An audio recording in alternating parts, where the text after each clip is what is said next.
જય રામ જય જય રામ સચ્ચિદાનંદ ભગવાનની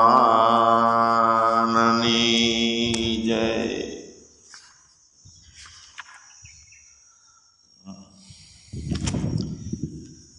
પૂર્ણ જ્ઞાનમાં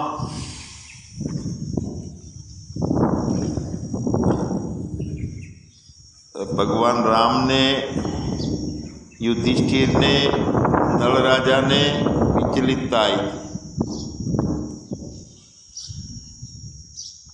સાક્ષાત અપરોક્ષ જ્ઞાન હોવા છતાંય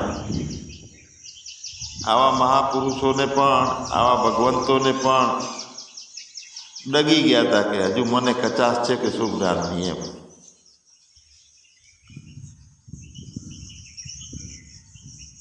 તો હકીકતમાં એવું નહોતું, કંઈ અજ્ઞાન હતું નહીં. પૂર્ણ જ્ઞાન હોવા છતાંય જીવ ભાવ દાખલ થઈ જતા. જેમ કે સીતાજીનો હરણ થઈ ગયું, રામ બહુ દુઃખી થયા, ગાંડાની જેમ રોયા. પૂર્ણ જ્ઞાની હોવા છતાંય યુધિષ્ઠિરે કેટલીક માન્યતાઓ પકડી રાખી, જેના કારણે હાનિ થઈ. વચનની કિંમત મારે રાખવી પડશે, નહીતર હું અજ્ઞાની થઈ જઈશ. આવું બધું રહ્યું હતું. એટલે છેલ્લી ભૂમિકા હોય જ્ઞાનીની, એની અંદર પણ જે કાયમી ભોગ દેવાવાળું પ્રારબ્ધ જે છે ને મટ્યું ના હોય ને, એટલે આવું થાય. ભાઈ નળ રાજાને, રામને, યુધિષ્ઠિરને, જડ ભરતને પણ ઘણું ભોગવવું પડ્યું. નવા નવા રણમાં અવતાર લેવો પડ્યો.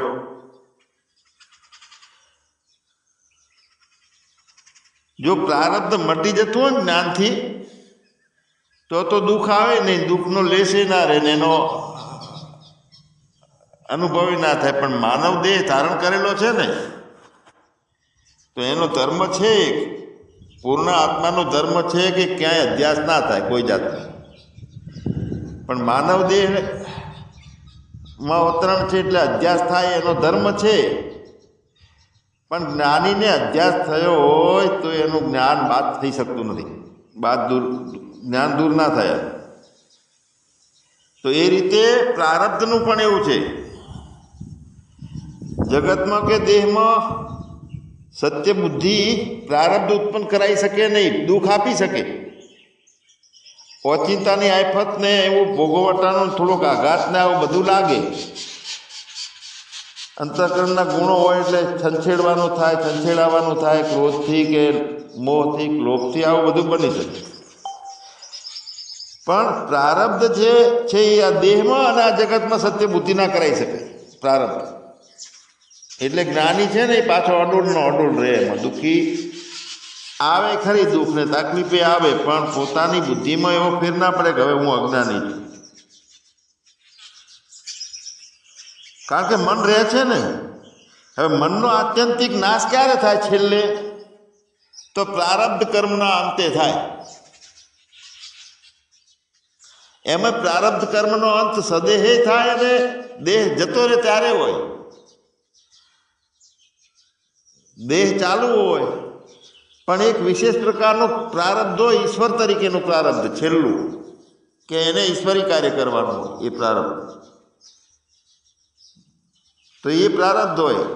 વિશેષ ઉર્જાઓ દાખલ થાય એનામાં, વિશેષ સમષ્ટિમાં કાર્ય કરે એવી ઉર્જાઓ ધ્યાન ધારણાથી બહુ પ્રાપ્ત કરે. આ પણ પ્રારબ્ધ કરાવતું હોય. પણ જીવન મુક્તિ હોય એનામાં. દિવ્ય પ્રારબ્ધ છે ને, એની અંદર જીવન મુક્તિ હોવા છતાંય દિવ્ય પ્રારબ્ધ ચાલુ રહે. જીવન મુક્તિનું પ્રારબ્ધ છે આ પણ. અને બીજું કે બધું દેહ પૂરો થઈ ગયો, પૂર્ણ જ્ઞાન છે અને બધા પ્રારબ્ધ કર્મનો અંત આવી ગયો છે ને ત્યાં મનનો અંત થાય. આત્યંતિક મનનો નાશ ત્યાં થાય. કારણ કે પ્રારબ્ધ છે ત્યાં સુધી આભાસ છૂટતો નથી. બીજું બધું તો છૂટે છે, અવિદ્યા છૂટે છે. પણ આભાસ જે છે ને, અવિદ્યા વગરનો આભાસ, એટલે પ્રતીતિઓ બધી, તો એ આભાસ છૂટતો નથી. હું બ્રહ્મ છું એવું જ્ઞાન થયું છતાં પ્રપંચ ભાસે છે દરેકને. આપણને તરત જ એમ થાય છે કે લાવો વધારે તડકો લાગે છે, ખાટલો દૂર લઈ જઈએ. તો હું બ્રહ્મ છું તો કેમ લાગ્યું તમને? હું બ્રહ્મ છું, છતાં પ્રવચન કરતા કરતા એમ થાય કે લાવો પાણી પીવું પડશે મારે. તો બ્રહ્મને પાણી જોવે?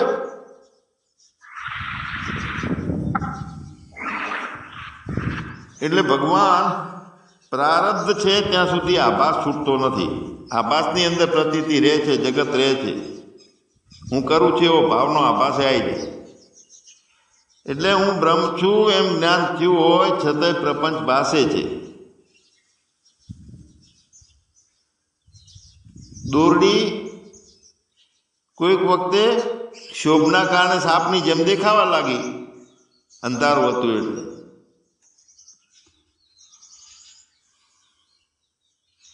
એટલે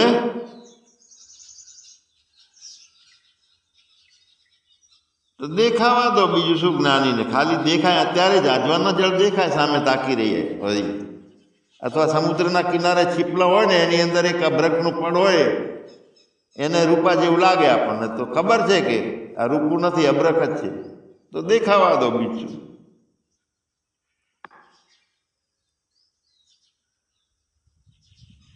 ઝાડ આખું કપાઈ ગયું હોય ને એટલે એ સુકાવાનું, એમ એક જ્ઞાન થઈ ગયું અને દેહ ભાવ માંથી નિવૃત્તિ થઈ છે એટલે ધીરે ધીરે ધીરે ધીરે બધું આભાસે દૂર થતો જાય, થઈ જાય. પણ અજ્ઞાન છે એવું માનવાની જરૂર નથી.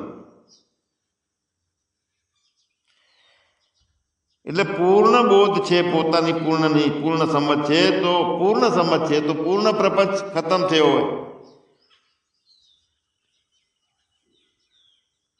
અને પૂર્ણ બોધમાં થોડો અધૂરો બોધ હોય તો અધૂરો પ્રપંચ ખતમ થાય. પણ પ્રપંચ ખતમ થયો છે છતાંય આભાસ રહે છે જ્યાં સુધી પ્રારબ્ધ છે દેહ છે ત્યાં સુધી. એટલે પ્રારબ્ધની તાકાત કેટલી છે? ભોગવડાવવાની. પ્રારબ્ધની તાકાત જ્ઞાનનો નાશ કરીને જ્ઞાન લાવવાની તાકાત નથી એને. પછી જ્ઞાનીને જ્ઞાન થઈ ગયું. વિદ્યાની તાકાત છે ને એ પ્રારબ્ધને ખોટું માનવાની તાકાત છે વિદ્યાની, એના કરતાં ચડિયાતી તાકાત છે જ્ઞાનની તાકાત. એટલે પ્રારબ્ધની તાકાત છે એનો ભોગો આપે જાય, અને જ્ઞાની છે એને લડે જાય એની સામે, પ્રારબ્ધને ખોટું માને, પર્વતનો રહી બનાવી અને ભોગવટો થઈ જાય. કારણ કે એ માને છે કે પ્રારબ્ધનો ભોગ છે ને એ ખોટો છે. ભોગ કરવા વાળો હું છું જ નહીં, પણ આવ્યું છે, ઠેહ વાગી છે, અંગૂઠાને દુખે છે તો નાખી દો માથે થોડું ડેટોલ, કેરોસીન. તો પ્રારબ્ધનો પણ ખોટો ભોગ છે એવું માને છે. અને આકસ્મિક આયેલા પ્રતીતિની જેમ આવે છે ને સુખ ને દુઃખો, રામને ને યુધિષ્ઠિરને બધાને આવ્યા, એ પણ ખોટા છે એવું જ્ઞાની કમ્પ્લીટ માનતો હોય. સુખ દુઃખ પણ ખોટા છે.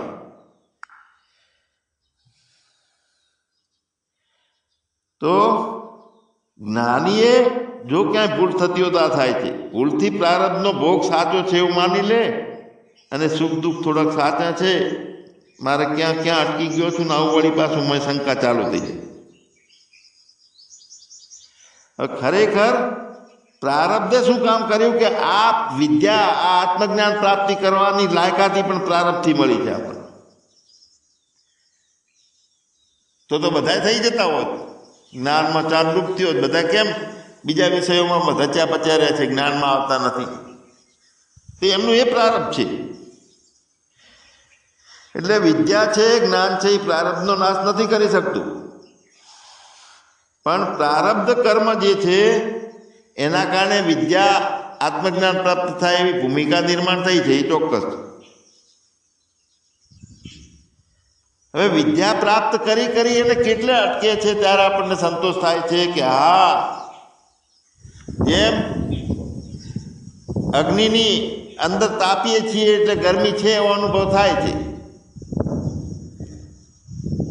પણ એ તાપવાનું છે એમ બદલે હાથને ગરમીની અંદર એ ભડકામાં નાખો ત્યારે સાક્ષાત અનુભવ થાય કે આ રહ્યો અગ્નિ.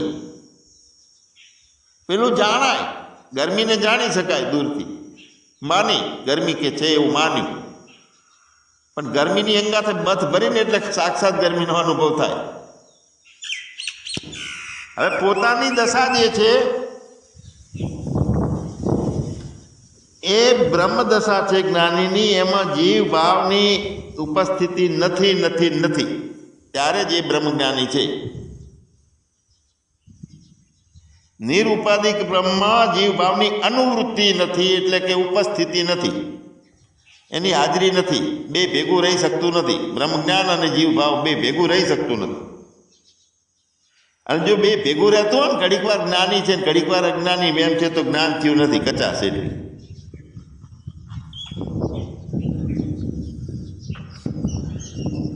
એટલે જ્ઞાનીની રીતે પછી એને કોઈ પ્રારબ્ધનો વિચાર નથી.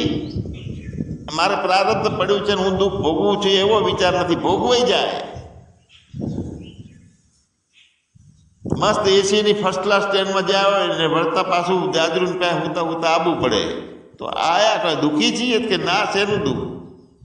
કાંઈ છે જ નહીં. હું હતો ને અહીંયા હું છું. ગમવાણ ગમત મનનો હતો, મન રાખ્યું નથી આપણે.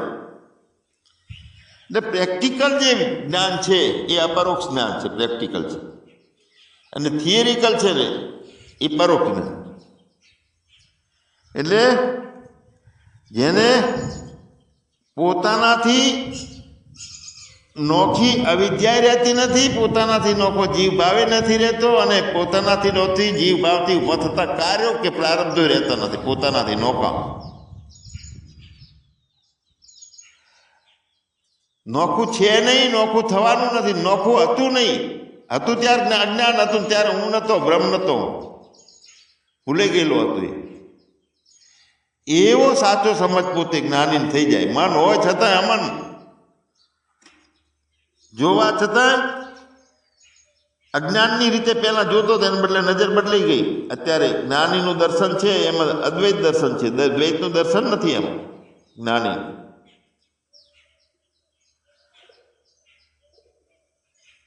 એટલે અદ્વૈતનું દર્શન છે હાજર સાક્ષાત, અને દ્વૈતનું દર્શન છે જ નહીં. બંને પ્રકારનો અનુભવ છે, ત્યારે એ બ્રહ્મ વિદ્યા કહેવાય.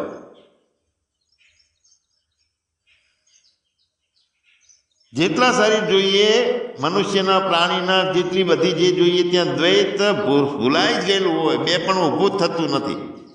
લાડવા જેવી દશા છે, કુલેર નથી. પરિચિંતા છે નહીં, અપરિચિંતા છે. અને બાકી બધું ઓટોમેટિક થતું હોય તો થાય, ના થતું હોય ના થાય, કાંઈ એને નથી હોતી. એમ હર્ષ કે શોકની કોઈ લાગણી ઊભી થતી નથી.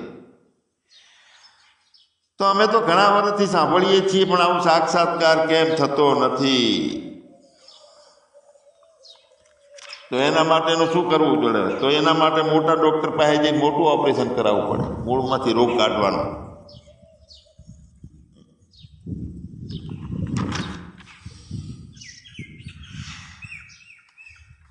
એટલે ઉપાધિ રહિત હું બ્રહ્મ છું, નિરુપાધિક ભૂમિકા.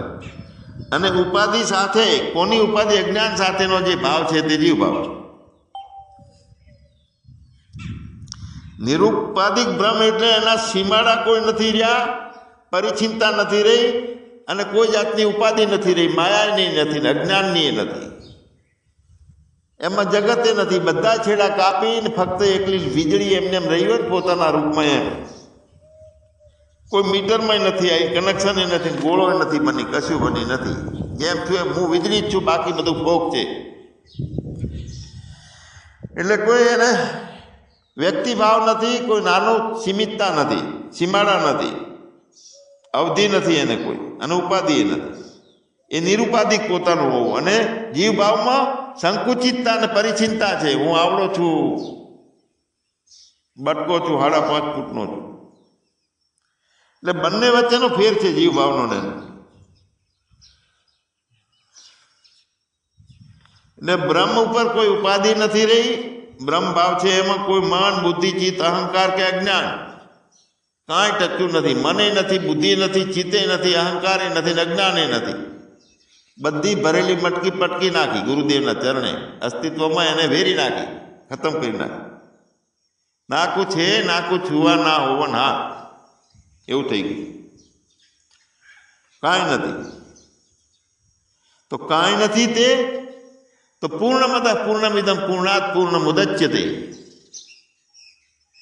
હું એ પૂર્ણ છું. આ પ્રતીતિ આભાસ એકલો વધ્યો છે તે પૂર્ણ છે. પૂર્ણમાંથી પૂર્ણ ખતમ થાય છે તો પૂર્ણ બચે છે, અને પૂર્ણમાંથી પૂર્ણ નોખવું પડે તો બે બનતું નથી. તે પૂર્ણ છે તે અમર્યાદિત છે. એકમ નિત્યમ વિમલમ અચલમ, અને એકમ સત્યમ, તે જ સત છે. એવું પોતાનું નિરુપાધિક બ્રહ્મ હોવું. એકમ નિત્યમ ને એકમ સત્યમ, બીજું કાંઈ સત્યમ નહીં. જ્યારે પરોક્ષ જ્ઞાન છે એની અંદર થોડા અંશે જીવનો ભાવ હોય છે. એટલે જીવમાં અજ્ઞાન અને આવરણ નામની ઉપાધિ છે, એટલે એ જીવ. અને એની અંદર હું અલગ છું, મને કર્મ છે, હું કરતા છું, હું ભોગતા છું, મને હાનિ લાભ માન હાનિ બધું છે. તો આવા ભ્રામક ભાવોથી ભરપૂર જે છે ને એ પૂર્ણ જીવ ભાવ. પણ જ્ઞાન સાથેનો જીવ ભાવ હોઈ શકે, ત્યાં પરોક્ષ જ્ઞાન હોય. પરોક્ષ જ્ઞાન સાથે જીવ ભાવ મિશ્રિત રહી શકે છે.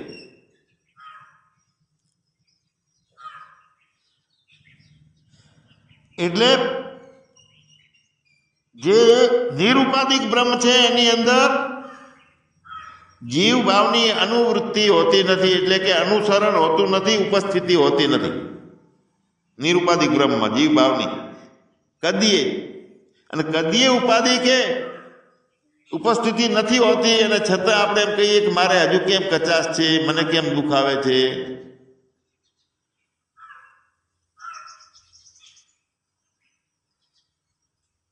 તો જે કંઈ કરવાનું ભોગવવાનું આવે છે ને સપનું છે.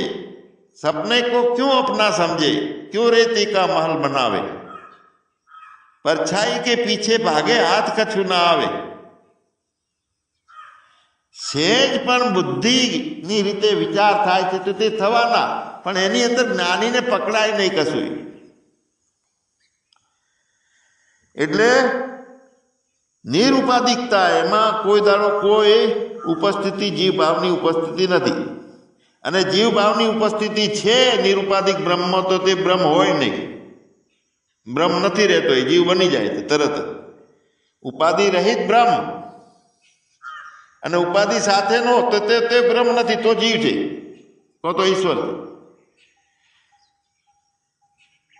હવે ઉપાધિ અજ્ઞાન સાથેનો જે ભાવ છે તે જીવ ભાવ છે. થોડોક કે એની અંદર ઉપાધિ અને અજ્ઞાન સાથેનો ભાવ છે તે જીવ ભાવ છે. जहां मैं हूं वहां हरि नहीं, जहां हरि वहां मैं नहीं. दोनों एक में ना समाय. બે છે નહીં અને બે એકમાં રહેતા નથી. જ્ઞાન ગલી હતી સાંકરી, તામે દો ન સમાય. એટલે જ્યાં હું જીવ છું એવો ભાવ હોય, એમાં હું બ્રહ્મ છું એવું જ્ઞાન હોતું નથી. ડબલ ભેગું ના રહે. અને એવું ઉપસ્થિતિ રહેતી હોય, એ ભાવની જીવ ભાવની અનુવૃત્તિ થતી હોય. અનુવૃત્તિ એટલે ફરીને ભૂલી ગયા હતા તો પાછળ ભાવ દાખલ થઈ ગયો. તો અનુવૃત્તિ વારંવાર થતી હોય તો જ્ઞાનમાં કચાશ છે, થયું નથી જ્ઞાન. બ્રહ્મ છું પણ હજુ હું કરતા છું, ભોગતા છું, હું અલગ છું, તો બ્રહ્મ જ્ઞાન છે નું. સપને નહીં હું દેહ, એવો દ્રઢ નિશ્ચય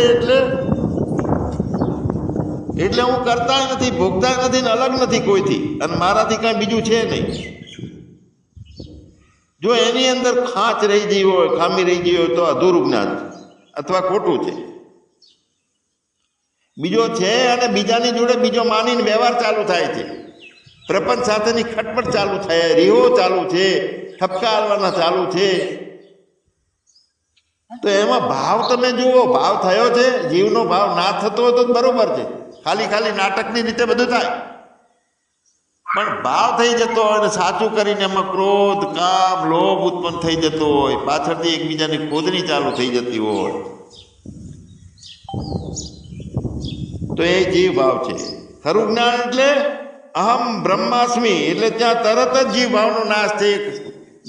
અંદર અહમ બ્રહ્માસ્મિ થવું એટલે બોલવું અને અગ્નિ ગરમ છે એનો ખાલી અભ્યાસ કરવો એ નોખો ને અગ્નિમાં ડાયરેક્ટ હાથ ઘાલવો. આમ બ્રહ્માસ્મિ એટલે બ્રહ્મ સાથે બધ ભરીને જીવડો ખતમ. એના ટાણે બોલ્યા સાથે, બોલતાની સાથે અહમ બ્રહ્માસ્મિનો મતલબ સાક્ષાત.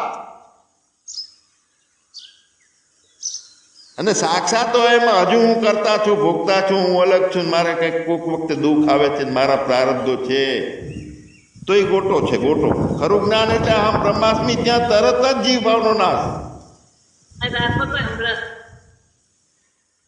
તો જીવ ભાવ જાય તે પણ નથી જરૂર, જતો જ રહ્યો, પોતાના સિવાય બીજો કોઈ ભાવ નથી. જીવ ભાવ જાય અને જીવ ભાવ જીવતો રહે છે. જુઓ અજ્ઞાનમાં ફરી ફરીને પાછો પોંગરે છે, ડોક્યું કરે છે કે હું કરતા છું, હું ભોગતા છું, હજુ મારે કચાશ છે, મારાથી બીજા આગળ પહોંચી ગયા છે. તો આ મનોરાજ્યમાં રમવાનું છે. સામાન્ય અજ્ઞાની માણસ હોય એમાં જીવ ભાવ હોય જ 100% હોય.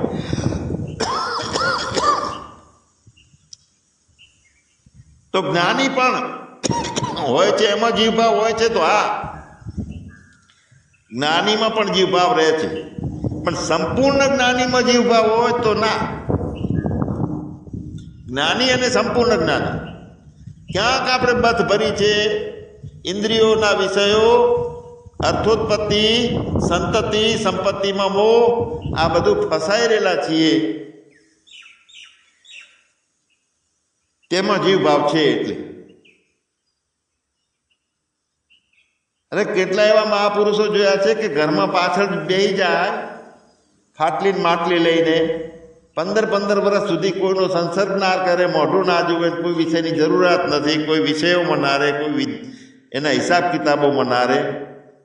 એકલો તુહી તુહી તુહી નામ તારણ, સરે કાજ કારણ, ધરે ઉસકો ધારણ નિવારણ કરેગા. એ ચંડાળાની અંદર અમારે એક હતા વૈકુંઠરામ ભગત, થઈ ગયા બહુ મસ્ત. 15 વર્ષથી એમને મારા લોકો કેટલી વિનંતી કરી પણ કે આવશો જ નહીં, કોઈ ખાલી એક ટાઈમ ખીચડીને દૂધ થોડું મેલી જાઓ, બીજું કાંઈ નહીં. એટલે સંપૂર્ણ જ્ઞાનીમાં જીવભાવ હોય નહીં, દાખલ થવા દે નહીં. એટલે જ્યારે અજ્ઞાન નાશ પામે છે ત્યારે જીવભાવ નાશ પામે છે, એ સિવાય નાશ પામતો જ નથી. અને ફક્ત બ્રહ્મ જ બાકી રહે છે. અહમ બ્રહ્માસ્મિ, એમાં પોતે પોતાનાથી જેમ અગ્નિના આગળી ટચ કરે એમ પોતાનાથી પોતે ટચ કરી લે ત્યારે જ્ઞાન જાય. એટલે અપરોક્ષ અનુભૂતિ નથી થઈ, એટલે અમે હજુ અધૂરા છીએ, બ્રહ્મ જ્ઞાન એટલું ઓછું છે. આવો બધાનો પ્રશ્ન રહે છે દરેકનો. તો બ્રહ્મ જ્ઞાન છે, સામાન્ય જ્ઞાન જે છે બ્રહ્મનું, તે પરોક્ષ જ્ઞાન છે, અને દ્રઢ જ્ઞાન જે છે તે અપરોક્ષ છે. તો એમાં શાસ્ત્ર, ગુરુ, એના બંનેથી મળતું જે સીધું જ્ઞાન છે ને, વચનથી મળતું સીધું જ્ઞાન એટલે ખોપડીની અંદર પહેરે છે સિદ્ધાંતો સાથેનું, તે પરોક્ષ જ્ઞાન છે. શાસ્ત્ર પાસેથી છે કે ગુરુ પાસેથી? હવે ગુરુ અને શાસ્ત્ર બે છૂટી જાય, પોતે પોતાની આગળ પોતાના દાડી લે, ત્યારે જે જ્ઞાન થાય તે દ્રઢ જ્ઞાન. આપણે બ્રહ્મ છીએ તે જાણ્યું. કેટલી વખત અહમ બ્રહ્માસ્મિ બોલ્યા, નમો બુદ્ધ અહંકાર ન ચિત્તાની નાહમ, આ બધું બોલ્યું. ચિદાનંદ રૂપ શિવોહમ શિવોહમ 10 વર્ષથી આપણે અભ્યાસ કર્યો, મહાપુરુષોને 10 વર્ષ સાંભળ્યા. તો બ્રહ્મ છે તે જાણી ખર્યું, ખોપડીની અંદર પરોક્ષ રીતે જાણ્યું, ડાયરેક્ટ આગળી અડાડી નહીં અગ્નિ.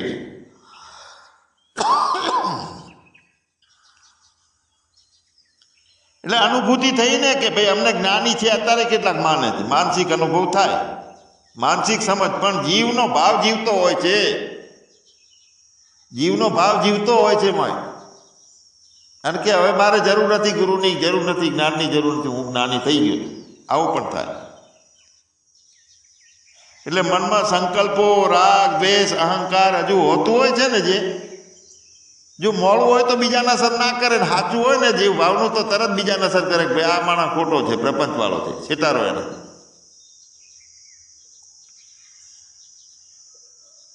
પરોક્ષ જ્ઞાનની આ વાત છે. ત્યાં સુખ દુઃખના વાવાઝોડામાં અકળામણ ઊભી થઈ જતી હોય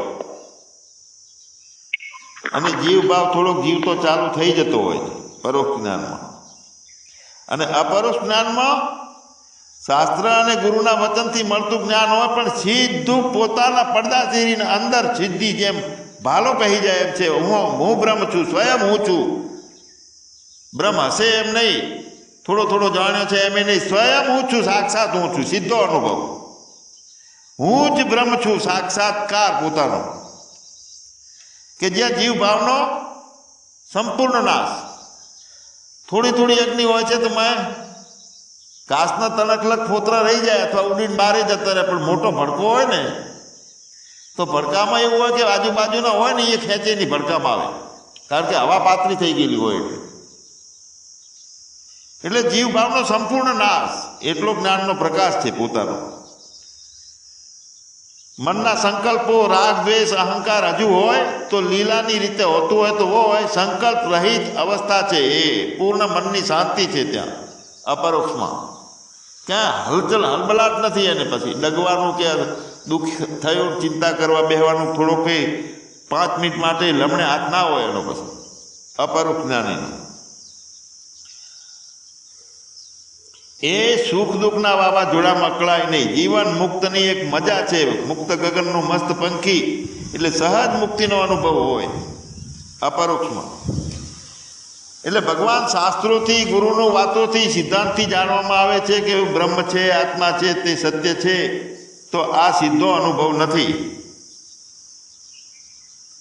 સીધો અનુભવ એટલે ગુરુ કૃપા નિધિ ધ્યાસનથી રોજ પોતાની ખોજ ઊંડાણથી ધ્યાન કરીને ચિંતન કરી અને જેટલી સ્થિરતા લઈ પરમાત્માને ગોતવાની, વાવાઝોડું બંધ કરવાનું. જેટલી એકાગ્રતા અને સ્થિરતા હશે એટલી ઉર્જાઓ વધે, સામર્થ્ય વધે, બોધનાત્મક સામર્થ્ય વધે, ઊંડું ધ્યાન થાય, ઊંડું ચિંતન. એની આ સાધનાના પરિણામે જે નક્કી થાય કે હું જ બ્રહ્મ છું. સિદ્ધાંતથી અને વાતોથી એને યાદ કરી કરીને જાણી લીધું અને 5, 10, 20 વખત બધે બોલે રાખ્યું, ગોખેલું. કો તો ગીતા વાંચીને, કો તો બ્રહ્મ જ્ઞાન વાંચ્યું, બ્રહ્મસૂત્ર વાંચ્યું, કો તો મહારામાયણ. પણ પોતે હાજર હોવો જોઈએ ત્યાં. બધી ગીતા પોતે ગીતાની અંદર દાખલ થયો છે પછી સાક્ષાત. પોતે રામાયણમાં, મહાભારતમાં, બ્રહ્મસૂત્રમાં પોતે છે પછી. તો બધા શાસ્ત્રો એની અંદર છે, એ શાસ્ત્રમાં નથી પેલું આવતો પછી. એટલે સિદ્ધાંતથી જાણેલું નોખું અને સ્વયંભૂ હું જ છું. લાગે કે હું બ્રહ્મ છું પણ પ્રેક્ટિકલ રીતે જીવ ભાવ ચાલુ રહી જાય. હું કરતા છું, ભોગતા છું, તે ચાલુ રહી જાય છે સંસ્કારો. તો એ સંસ્કારો ચાલુ નથી રહેતા. જીવ ભાવનો સંપૂર્ણ નાશ હોય છે અને છતાંય પ્રારબ્ધ ડોક્યું કરાવીને કોક માટે આકોટો કરાવી દે. તો એને ખબર છે કે પ્રારબ્ધ કરાયું છે, મારું ક્યાં છે, હું ક્યાં છું, જે થયું હોય મારે કેટલા ટકા, સાક્ષીને શું પડી ભેગો લપટાય. સદા આલેપા, સદા આલેપા. જ્યાં બીજું છે અને સાચું છે આવો દ્વૈત ને પરિચિંતા બનતી જ નથી. એને રાગ દ્વેષ કે મનોરાજ્યો અંદરથી સાચી રીતે ચાલતા નથી. નાટકની રીતે તો ઘણું થાય. અમારા સ્વરૂપાનંદ બાપુ ખૂબ નાટક કરતા, પણ ખાલી નાટક. એટલે પરબ્રહ્મ, અહમ અસ્મિ પરબ્રહ્મ, નિત્ય શુદ્ધ બુદ્ધ અવિક્રિય સનાતન. એટલે પરબ્રહ્મને સ્વસ્વરૂપથી અભિન્ન છે એવો અપરોક્ષ અનુભવ લેવાનો છે, કે જ્યાં કશું જ નથી. અગ્નિની અંદર હાથ ઘાલી નાખ્યો છે તેમાં અને અગ્નિ ગરમ હોય છે એવું જાણ્યું. બેમાં કેટલો ફેર છે અનુભવ કરી લો. એમ પરોક્ષ રીતે બ્રહ્મ અને ખોપડીની અંદર જ્ઞાન થયું એ, અને બ્રહ્મની અંદર સીધો પોતાની અંદર સાક્ષાત પોતે પ્રગટ હોવું, એ અનુભવનો ઘણો ફેર છે. એટલે હું બ્રહ્મ છું તે માની લીધેલું તે પરોક્ષ જ્ઞાન છે અને તે બધું બહારથી મળ્યું છે. કોકે ગુરુથી મળ્યું એટલે બહારથી મળ્યું, પુસ્તકથી મળ્યું એટલે બહારથી મળ્યું, શાસ્ત્રથી મળ્યું એટલે બહારથી મળ્યું, કે કોકનું જોયું એટલે બહારથી મળ્યું.